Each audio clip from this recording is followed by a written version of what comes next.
Hey folks, welcome to our run of Thirsty Sword Lesbians by April Kit Walsh. As part of the Gauntlet Reading Club, we've been using Hannah Templar's CosmoKnights to inspire the fictional setting we've been playing in. Before we jump into things, I want to do a round of introductions for anyone watching. I'm Steven, he, him. I've been organizing this particular run of the reading club, and I've been GMing this run of Thirsty Sword Lesbians. If you want to find me, although there is not much to find there, you can look up Steven Alligator. David, if you want to introduce yourself, your pronouns, and who you are playing. Yeah, sure thing. My name's David. I use he, him pronouns. And tonight I'm playing Trace Soto. Trace is a knight on the jousting scene, fighting under the jousting name of Wolf. He's a bit of a veteran on the scene. He's been around for some time now.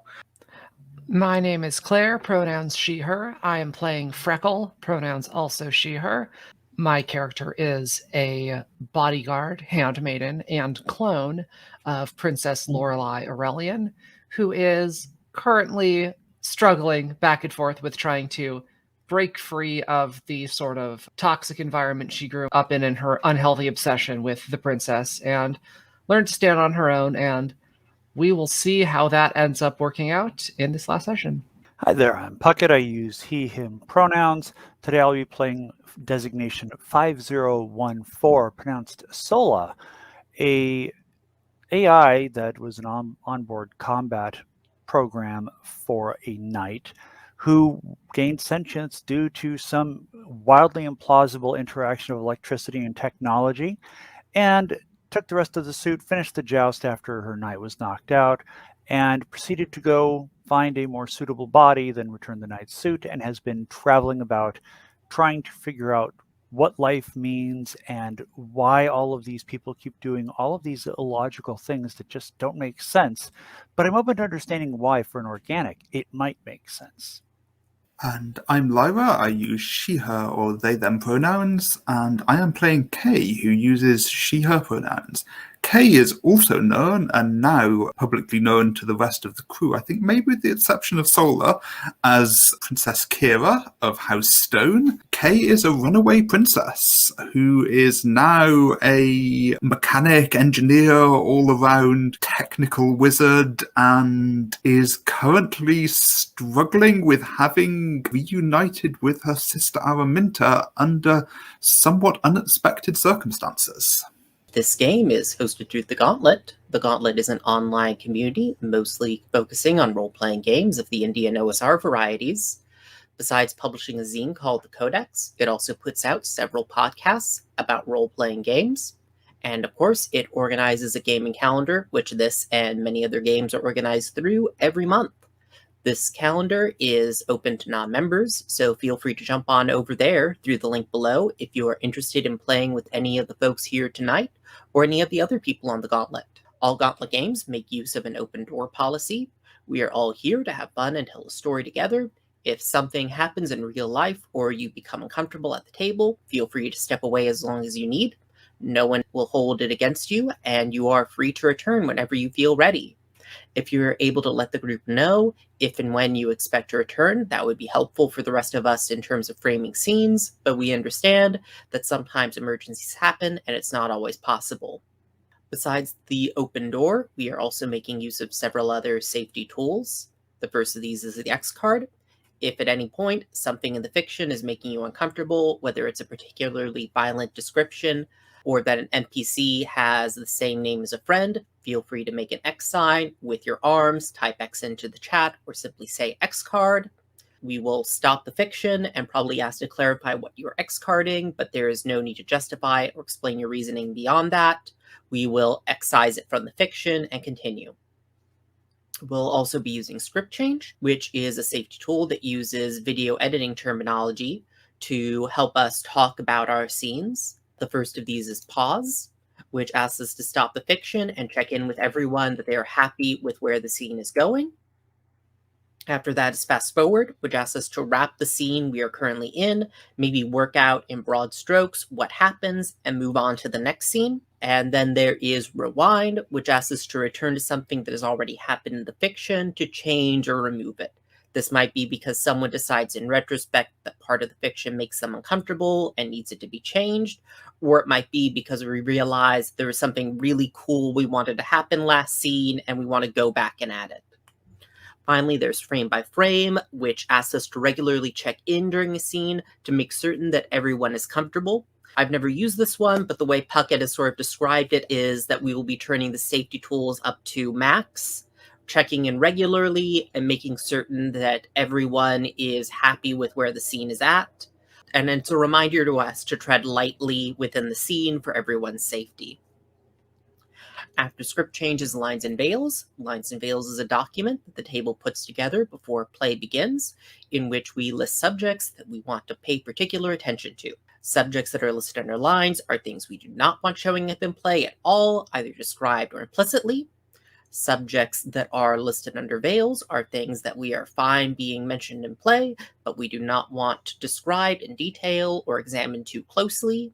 Things that are listed under Ask First are things that we are fine having in the fiction and seeing described, but we want to remind the table to check in when they happen. It's important to remember that the Lines and Veils are a living document. You can go in and add things here anytime.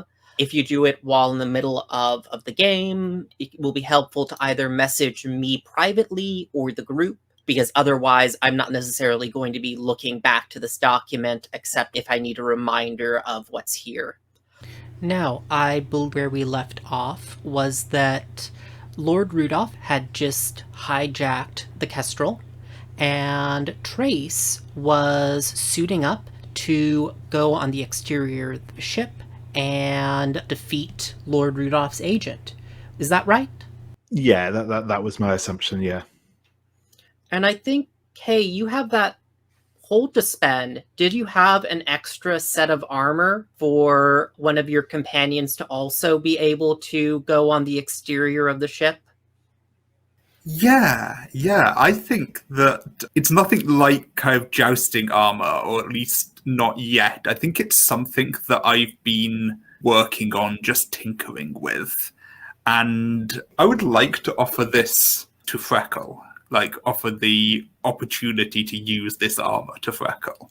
And I think I would like to stay at the helm. I'd like to stay at the controls, because what I'm seeing happening here is a fight where I'm able to assist people by accelerating or decelerating or turning. So kind of like crucial points to kind of like influence the surrounding of the fight, the how the environment works. Very cool. And I want to ask Freckle, what does this armor that Kay has made or acquired for you look like? Because even though Kay made it, this is like Freckle's armor. So Sure. I want to... Out of curiosity, what does Trace's armor look like? I want to like have a benchmark to like contrast it against in some ways. Sure. I'm trying to think how I described it back when we first started, but I think it's a fairly bulky set of armor as these things go. It's obviously like the ones in the book. It's slightly bigger than man-sized, with sort of chest and limbs quite heavily armored. It's in a sort of gunmetal grey kind of colouring with it's not like a proper full-on like sculpted sort of thing, but the head of it is certainly the helmet is certainly sort of reminiscent of like a wolf's head. Cool. In that case, I think that this one is probably going to be lighter and like a bit more form-fitting. And I think this is going to be more agile. It's probably, I'm trying to think of a good color. We could go with like a sky blue. That could be kind of cool. And I imagine that it probably has just those two kind of, those long like mech wings that don't actually have like the feathers or whatever. It's just like two long kind of like limb arm things that shoot out the back. So I think there's like for like steering and stuff. And then what do you have for a weapon for Trace? Do you have a lance or? I think the primary weapon he fights with is a large sword. So I think the suit itself probably has all sorts of weapons built into it. But yeah, primarily he fights with a large sword. Okay, cool. Yeah, I think this one's going to have I think I want it to be like sword-ish, but it can like extend like the little Ivy chain whip from Soul Calibur. I think that's what it's going to have. And we'll say that as Kay is hooking it up, she like unscrews it from the right arm and attaches it to the left. Cool with that? Yeah. And That's as you so cool. Thank you so much. I love this. Yeah. And as we see your two mechs kind of step out of the airlock and onto the surface of the Kestrel, we see the darkness of space, and in the background there is Libre Franklin, its ships, and several AI armors battling Lord Rudolph's fighters, and battling well. This might be a battle that is actually won, but you also see Lord Rudolph's battleship. And we see its main gun, that massive gun that the ship is just built around, charging up to fire upon the station. And if that thing gets off, it's not certain that Franklin could survive that kind of attack. And then we pan down and we see another armor on the surface next to some kind of transponder attached to the Kestrel. And we hear over the comms, "I said that I wouldn't be nice the next time I met you, Trace." And you recognize that it's Avery's voice. "I have a friend now." And I think that is Sola when you hear, "I have to thank you, Sola. I was not able to choose to serve before. There is a greater honor now for this."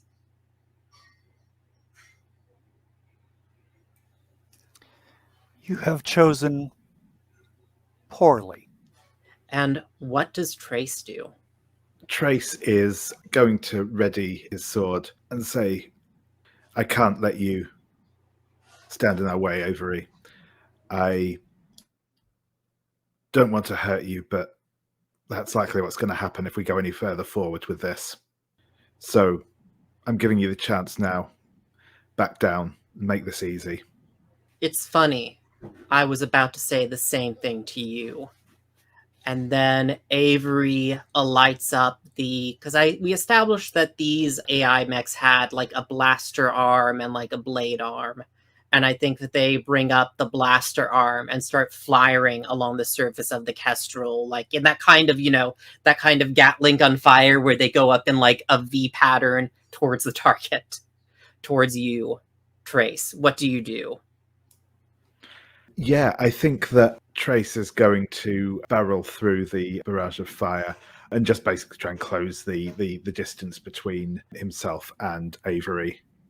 Cool, yeah. So this definitely sounds like the fight. Sure and thing. You can take advantage of your +1 ongoing. I think that applies here.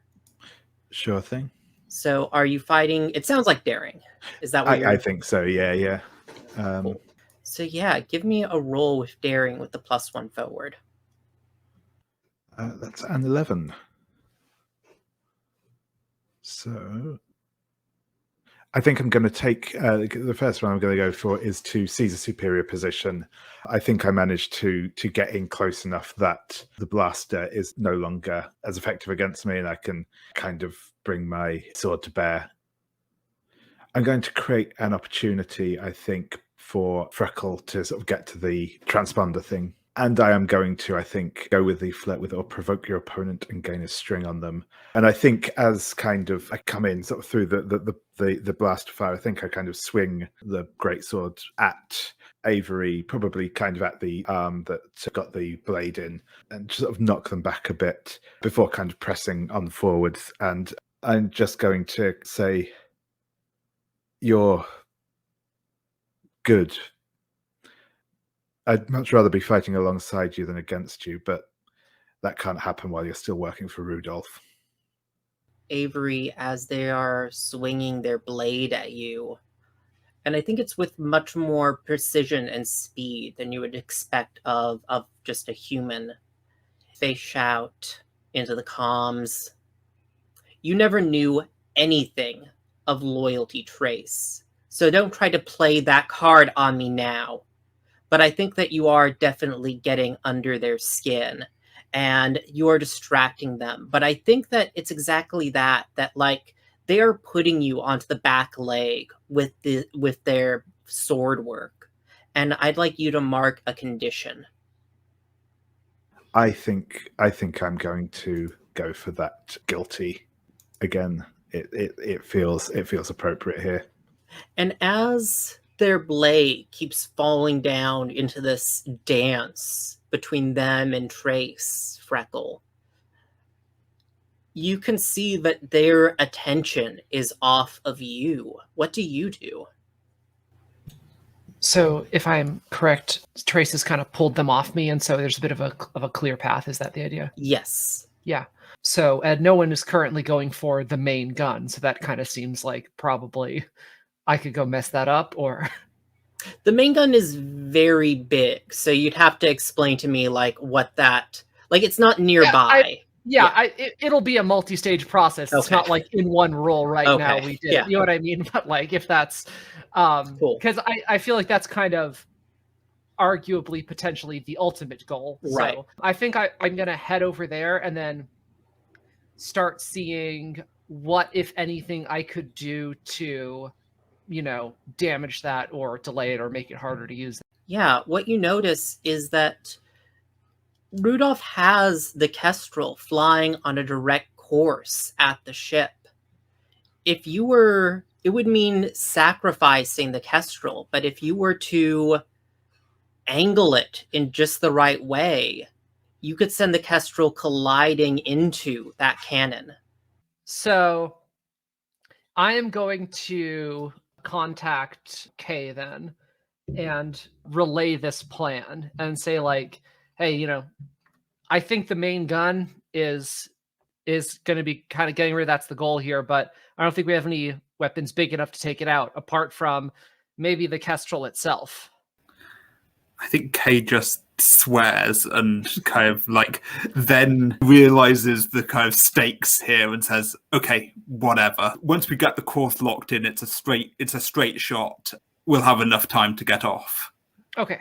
In that case, I'm going to angle myself towards the transponder and start heading off in that direction. Still, I imagine kind of flying all over the place and not super confident in this armor.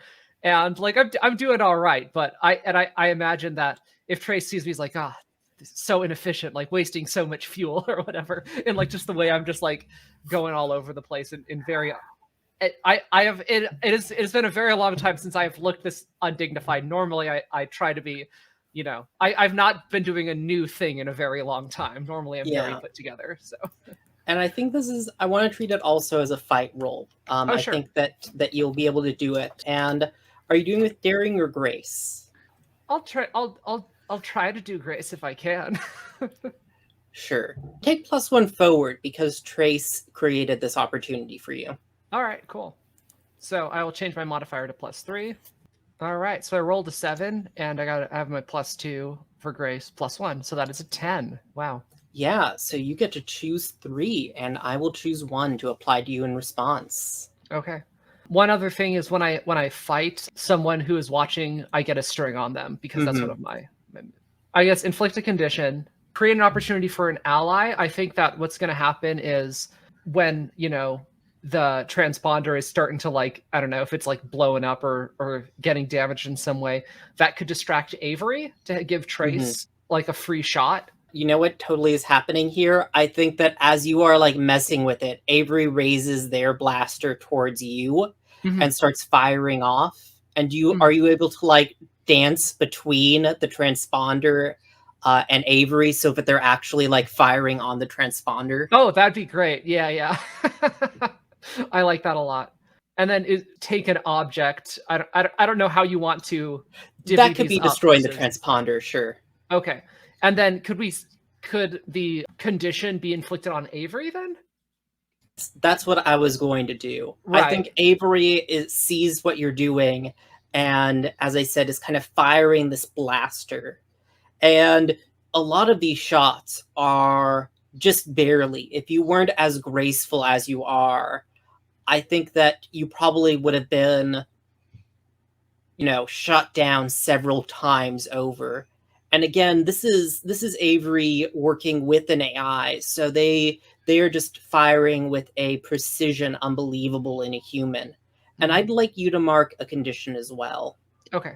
I think I'm going to jump in here actually and use my fanatical self-sacrifice to jump in the way and kind of throw myself at Avery to prevent that. I'll take the condition myself.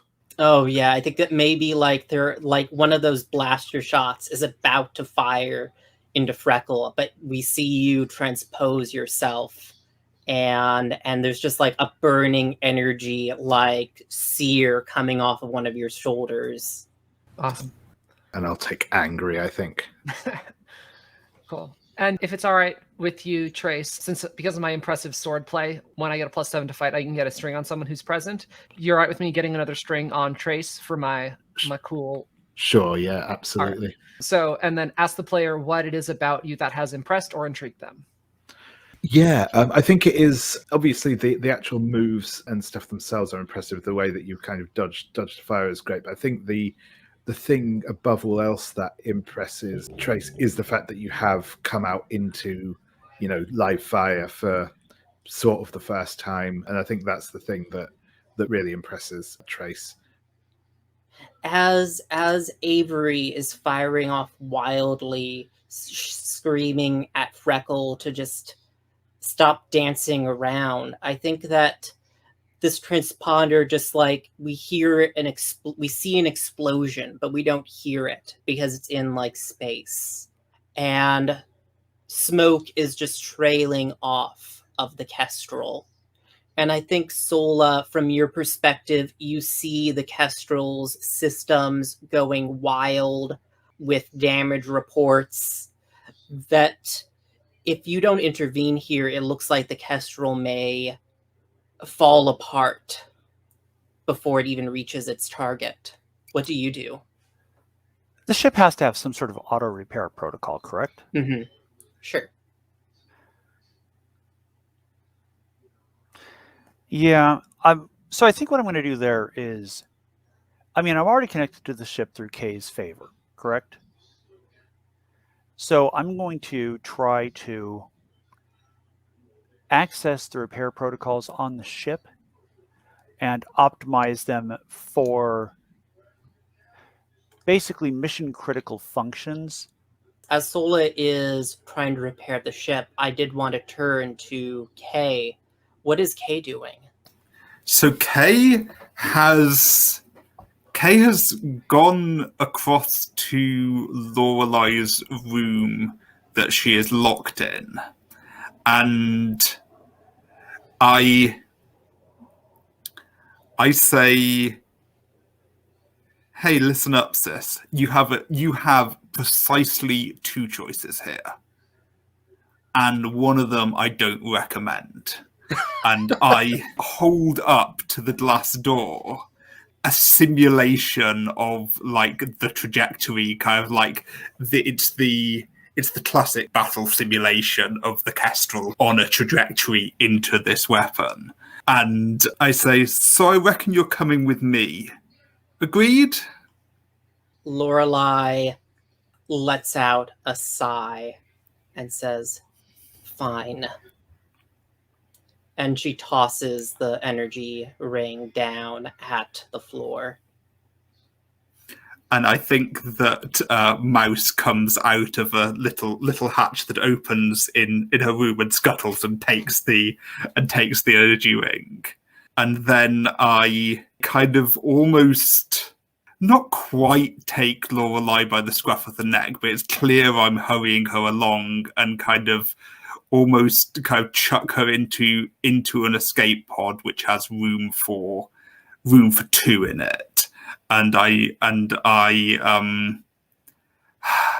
after making sure to disable the controls so that she can't leave me behind, I kind of say strap in, and then I run back to the cockpit to do kind of the final course setting in.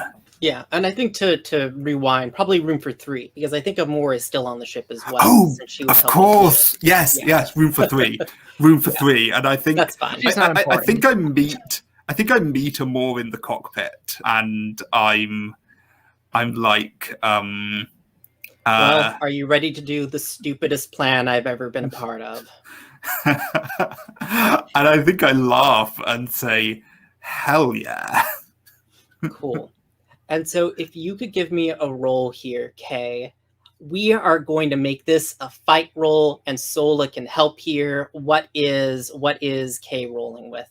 I think I'm actually rolling with heart, because you see the emotional toll Well, that this it's is fight, taking on me. So Oh, fight! It's grace or daring. Okay, Yes. I'm rolling with grace, and that looks like I'm setting each thruster manually, and then for each one, once I've set it up, I'm kind of physically popping that circuit breaker and kind of taking the circuit breaker out of the panel, so it can't be adjusted after I set it. I'm kind of like it's the equivalent on a sailing ship of kind of lashing the wheel. I'm kind of locking everything in, and I think I'm doing this along with Amor. I think I adjust it, and I give the nod to Amor, and she pulls the circuit breaker, and it's just this montage of kind of locking everything in, so there's no going back on the ship. Cool. Give me a roll with grace here, and we'll see how you do. Okay. That's a 9. Cool. And Sola, what does it look like as Sola intervenes to just push this up to a 10? Oh, there's some slight errors in the trajectory calculation. It's nothing major. I mean, it would have gotten there, it just wouldn't have gotten there as quickly or with as much force. So I'm able to adjust it so that it impacts in a way that will result in greater explosive power, just to ensure that this estate ship is pebbles afterward. Yeah. And we kind of zoom out, and we see the ship flying in. I want to turn over to Kay. What is this budget-breaking climax look like? So I think before that, I think I notice a slight shift in the trajectories. I clock what's going on with Solar helping, and I think I just type onto the nearest keyboard, thanks.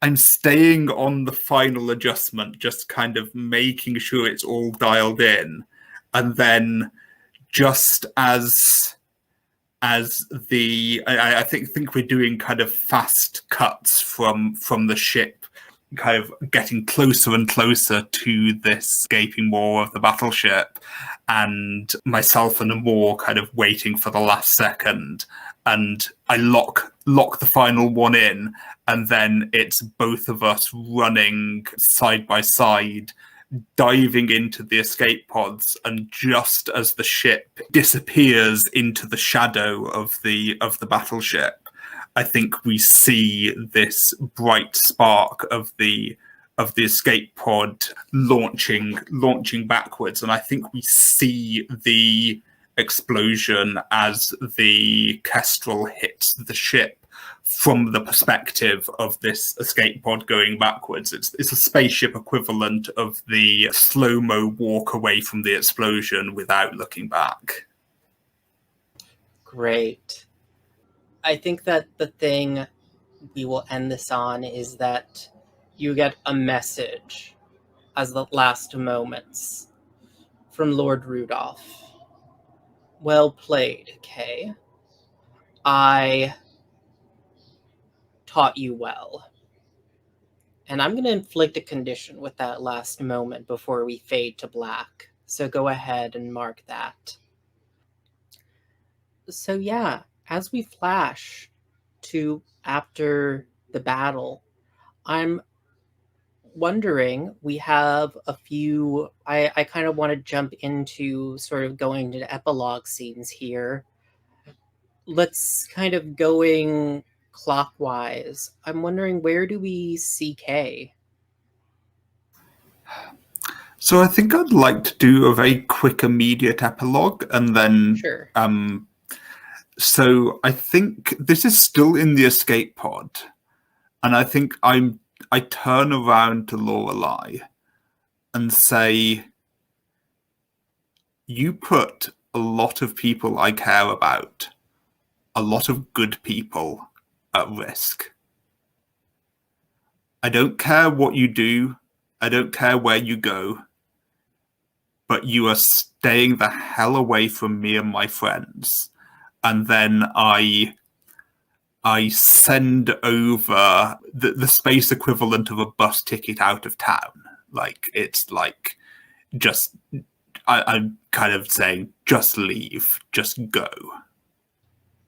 She looks broken, and I think that there's more we'll see about that in a little bit. But did you have another thought for what else you wanted to see? Because you mentioned you had like just a quick scene you wanted to do there. Could you come back around to me, actually? Sure. What do we see of Sola? You don't. You know, you can find, if you go back to the network access point where she logged in, you can find the former physical form. You can even find the former physical form of 5414, but otherwise, just messages that pop up periodically out of nowhere on communicators, on favors. Freckle probably gets one that says, "That thing that organics call a kiss was nice. Thank you." And probably something traced like, "I appreciated how you never treated me as something lesser." And of course, one to K. And in that case, it's just semicolon parent caret 3. Cool. And I am actually curious, do any of you actually go, who finds the body of Sola? I think that probably has to be me. I think that's the rest of my epilogue, because Sola asked me specifically. And I go there and I think you see me taking it. It's almost a montage of me taking it to... There's a storeroom near... I've forgotten the name of the bar where we started all this. Razor's Edge. Yeah. There's a storage space near the Razor's Edge that is the kind of the safest place that I have to store kind of things that are important to me. And I take this AI body and I put it very carefully in that storage locker, and I just whisper, "In case you ever need it again, my friend." Cool. And what about Freckle? Where do we find her? So I'm thinking about we don't have a ship anymore. So like, I mean, maybe you get a new one. Maybe that's sure. part of your epilogue. Okay. Could we say that Trace, are you still going to be with me and like Kay? Would we still be a crew off together? Are like before I narrate a scene that implies that? Are both of you okay with that, or do you think you guys are going to go your own ways? Trace might be going his own way, but I'm also fine with that implication. That's cool. Okay. Yeah, I'm cool with that. I'm also cool with if you wanted to do something with Lorelei. Like, I told Lorelei to leave. I didn't kind of like physically make her leave. So. No, I don't want anything to do with her. She's okay. Yeah. So how about we're saying that me and Kay, since Kay's like the machine person, are going through like kind of an old like scrapyard of decommissioned ships, and we're seeing if there's any that we could like make fly again or pull some parts out of and kind of mash some stuff together. So and I'm sitting on like the wing of a ship as you're like lying underneath it on like a hover skateboard, and you're like taking apart some panels and stuff. And I'm holding in my hand a baby name book because I'm thinking of giving myself a new name because I don't actually have one. And so I'm just going through it and I'm like, Fiona? How do we? And then I'm like, Evelyn. You know, so I'm like, oh, Luna, I like this. So yeah, do you have any feedback on what any names that you like? I think that I'm kind of quite very gently kind of like giving comments and suggestions, and kind of like for some names I'm like, oh no, no, you're not a Fiona, like and then I think with Luna I'm like, ooh, I like that. Yeah. All right, that is all I want from my scene. And what about Trace? Yeah, I think the last scene we see of Trace, I think, is again in the immediate aftermath of the battle. I think both Avery and Trace kind of slam into one of the cargo container things that the space station is made out of. And I think while Avery still seems slightly more stunned, is having a bit more trouble with getting back up again. Maybe something with their AI has fritzed out slightly. And I think we see Trace kind of stand back up, raise his sword in the air, and he just sort of holds it there for a minute and then brings the sword sort of down over the knee of his suit, you know, dropping the two halves of it onto the floor. And I think as Avery is kind of getting themselves back together again, Trace just kind of steps out of his armor and just sort of turns to Avery and says, I think I'm finished with this line of work, kid. If you want your shot, you've got it. And I think that's sort of where we fade out. Cool. And I want to add that there's like a little moment where, just because it was something I've been keeping around, a thought of for a while, there is like a moment where maybe Kay comes across that pick, and I think that all the way back to the very first character creation session, you remember that the purple hyacinth is the flower that you give someone when you want to officially court them.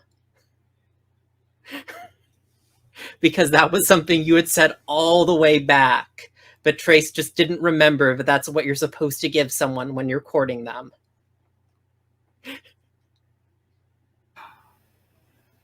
So yeah, I think I kind of raise my eyebrows when I come across this and say,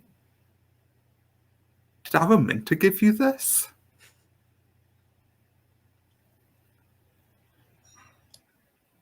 And I think I think I would explain the meaning of it to Trace.